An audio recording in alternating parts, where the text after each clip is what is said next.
My husband secretly put a spy app on my phone at midnight to steal my banking info. He withdrew 500, and jetted off on vacation. When he came back, he laughed. Your phone made it so easy to spend your 500. I burst out laughing because the account he hacked actually belonged to. Ellen noticed something wasn't right with her phone that Monday morning. The battery drained faster than usual, and apps seemed to lag. She brushed it off as typical tech problems, focusing instead on her upcoming presentation. The autumn leaves outside her Minneapolis apartment window swirled in patterns that matched her unsettled thoughts about her marriage to Daniel. Their relationship had grown cold over 3 years. Daniel's investment firm was failing, and his temper had become unpredictable. Just yesterday, she caught him standing over her while she napped, her phone in his hands. He claimed he was silencing her notifications. Ellen dismissed her suspicions. After 8 years together, surely she could trust him. Yet that nagging feeling persisted as she prepared for work. She didn't know that at midnight, while she slept, Daniel had installed tracking software on her phone. For weeks, he'd been planning his escape from mounting debts. Ellen's separate account, the one she rarely mentioned, built from her inheritance and smart investments, was his target. $500,000 sitting untouched. He discovered its existence only by accident, finding a quarterly statement mailed to their home. The spy app worked perfectly, capturing her passwords when she checked her balance that morning. Daniel memorized the information, his heart racing with both shame and anticipation. Their marriage was already over in his mind. He just hadn't told her yet. That evening, Ellen worked late. Daniel executed his plan with military precision, transferring the money to an offshore account, then booking a business trip to Bermuda. When Ellen arrived home, she found a hastily written note. Emergency client meeting overseas. Back in 2 weeks. No kiss, no apology for the sudden departure. Just cold words on paper, much like their recent conversations. She sighed, kicking off her shoes. Maybe the distance would help them figure things out. Their last real conversation had ended with silent treatment from both sides. Ellen couldn't even remember what started it, something trivial about dinner plans that erupted into accusations about deeper problems. The following day, Ellen received a notification from her bank. She tried logging into her account, but her password had been changed. Strange. After an hour on the phone with customer service, the representative's words hit her like physical blows. Ma'am, a transfer of $500,000 was made yesterday evening. Ellen's world tilted. Her emergency fund, her safety net gone. The timing wasn't coincidental. The bank representative explained the transfer originated from her usual device, her phone. That's impossible, she whispered, though pieces were already clicking into place. Daniel standing over her with her phone. His sudden business trip. The battery drain. Ellen contacted the police, who took her statement without much enthusiasm. Married couples share finances, one officer noted skeptically. Are you sure this isn't a misunderstanding? She knew it wasn't. Surveillance footage from their building showed Daniel leaving with packed bags just 30 minutes after the transfer. Her calls to him went straight to voicemail. His assistant claimed ignorance about any business trip. Laura, Ellen's closest friend since college, arrived within an hour of her panicked call. He's been planning this, Ellen said, pacing her living room. The sunset cast long shadows across the hardwood floors. Things were bad, but I never thought he'd steal from me. Laura watched her with concerned eyes. Did you have any idea about his financial situation?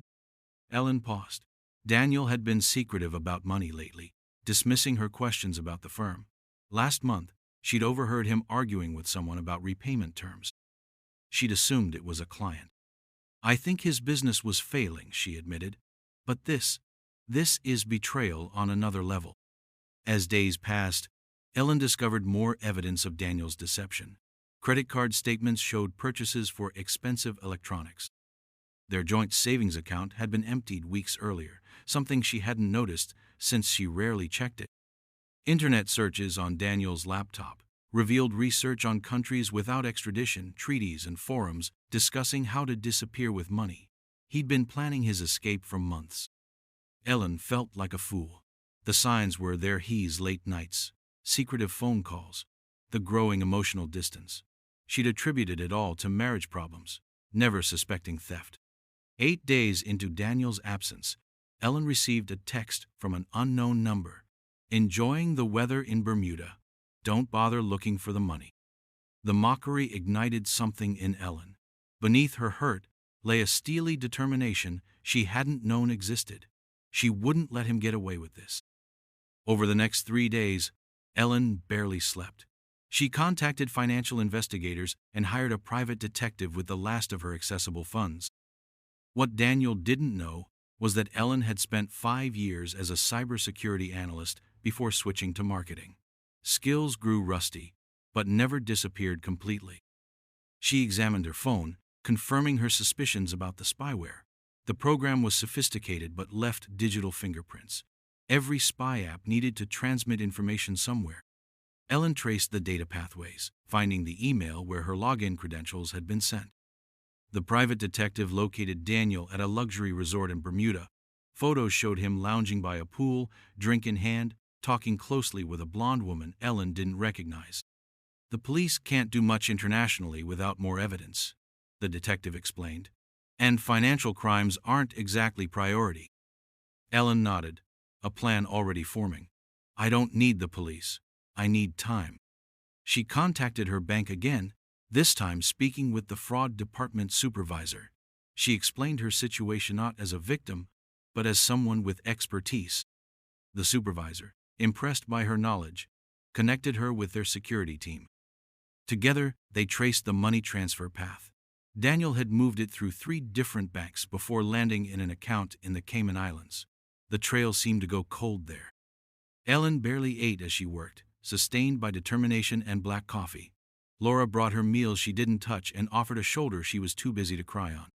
On day 13, Ellen made a breakthrough. Daniel had made a mistake. He'd accessed the offshore account from his resort's network to check the balance. That digital footprint gave Ellen what she needed. Meanwhile, Daniel extended his Bermuda trip, telling the resort staff he was celebrating a successful business deal. The blonde woman and accountant he'd met at the hotel bar found him charming and attentive. He told her he was divorced, a successful investor looking for new beginnings. Daniel felt only occasional twinges of guilt, quickly drowned in expensive meals and ocean swims. He convinced himself Ellen would be fine. She had her career, and he'd left her the house. The money was his reward for years in a loveless marriage. On his final night in Bermuda, he checked the offshore account again. The balance read exactly as expected: $500,000. Tomorrow, he'd move to the next phase of his plane, a flight to Singapore, then disappearance.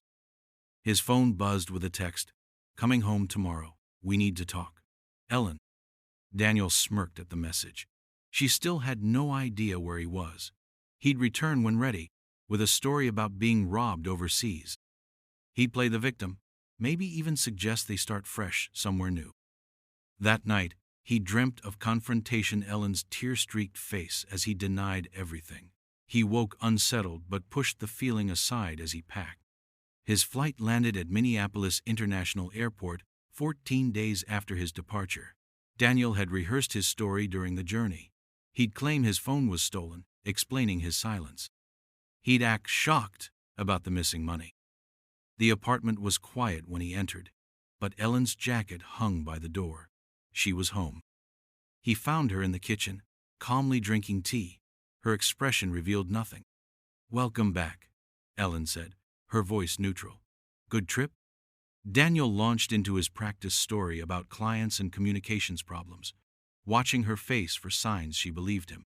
Ellen let him talk, observing how confidently lies flowed from him now. When he finished, she pushed her tablet toward him. On screen was a banking app showing a zero balance. "I know what you did, Daniel. The money's gone."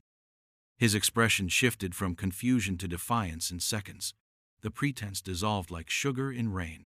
"Your phone made it so easy to spend your $500,000. He laughed, suddenly reckless with truth. "Maybe you should have been more careful with your passwords." Ellen smiled, a smile that made him hesitate. "I burst out laughing," Ellen said, Because the account you hacked actually belonged to your former partner, Thomas. Daniel's smile froze. What? The account you stole from it wasn't mine. It was a trust account Thomas set up years ago, with you as trustee. You stole from yourself, essentially. Daniel's face drained of color. Thomas had been his business partner before, a bitter falling out 3 years ago. They'd established a joint investment fund in their early days, with each as trustee for the other. That's impossible, Daniel whispered. Thomas closed that account when we split. He tried to, Ellen explained. But without your signature, he could only remove his access. The money remained under your trusteeship money you were legally managing for his family. Ellen had discovered this by accident while tracking the money. The account number led her to old financial documents in Daniel's office. She'd found the trust agreement with its clear terms. Daniel was trustee, not owner. The funds belonged to Thomas's disabled brother. Thomas has already filed charges, Ellen continued. That's not just theft, Daniel. It's breach of fiduciary duty. The FBI is involved because you moved the money internationally. Daniel sank into a chair, mind racing. This wasn't possible. He'd been so careful, so precise. You're bluffing, he managed finally. You couldn't know where I transferred the money. Ellen placed her phone on the table, screen showing an email from the Bermuda Police Department confirming receipt of evidence. I traced your digital footprint. Cybersecurity was my first career, remember? Something you apparently forgot. Daniel's chest tightened as reality crashed around him. Not only had he stolen money that wasn't Ellen's, but he'd stolen from a protected trust for a disabled persona federal offense with serious consequences. I can fix this, he said desperately. I can return the money. It's too late, Ellen replied. Thomas already had the account flagged. The moment you tried accessing it from Bermuda, alerts went out. The international transfer triggered automatic fraud protocols. Outside, car doors slammed. Ellen glanced at her watch. That's probably the federal agents. Thomas mentioned they were coming today. Daniel lunged for the back door, but Ellen's calm voice stopped him. Running will only make it worse. The money's already been frozen in the Cayman account. Ellen hadn't expected to feel pity watching Daniel's world collapse, yet there it was a twinge of sadness for the man she once loved. His schemes had backfired spectacularly. 3 months later, Ellen sat across from Laura at their favorite cafe. Winter had settled over Minneapolis, snow drifting against windows as they sipped hot chocolate. The plea deal finalized yesterday, Ellen explained. 5 years plus restitution. The trust money's been recovered. Laura shook her head. I still can't believe he didn't know whose account it was. That's Daniel, always rushing ahead, without checking details. He saw my name on statements because I was handling correspondence while I was overseas, and he assumed. The divorce had been straightforward, with Daniel relinquishing all claims to their shared property as part of his legal strategy. What about his offshore accounts? Laura asked. Empty. He'd been lying about his success for years. The firm was basically bankrupt. Ellen sighed. In his own twisted way, he thought he was taking what he deserved. He kept saying if I had supported his business more, none of this would have happened. The betrayal still stung, but its power diminished daily. Ellen had discovered strength in herself during those frantic weeks, tracking Daniel's deception, a resourcefulness she'd forgotten she possessed. Thomas had offered her a position with his new cybersecurity firm, impressed by how she'd traced the money. After years in marketing, Ellen found herself excited about returning to her original field. Are you going to visit him? Laura asked carefully. Ellen considered the question. Not yet. Maybe someday. 6 years passed. Ellen flourished at Thomas's company, eventually becoming partner. She rarely thought about Daniel now, his betrayal fading into a cautionary tale she occasionally shared with close friends. News of his early release reached her through Thomas. Good behavior and cooperation with other financial crime investigations had reduced his sentence. On a crisp autumn day, much like the one when everything began, Ellen's assistant announced an unexpected visitor. Daniel stood in the reception area of her office, older and thinner, humility replacing his former arrogance. Their conversation was brief. He'd come to apologize properly, he said. Prison had given him time to understand the depth of his betrayal, not just the theft, but the years of emotional distance that preceded it. Ellen listened quietly, finding neither satisfaction nor anger in his words. "I'm not asking for forgiveness," Daniel concluded. "I just wanted you to know I understand what I destroyed." Ellen nodded. "Thank you for saying that." After he left, she stood at her office window, watching him cross the street below.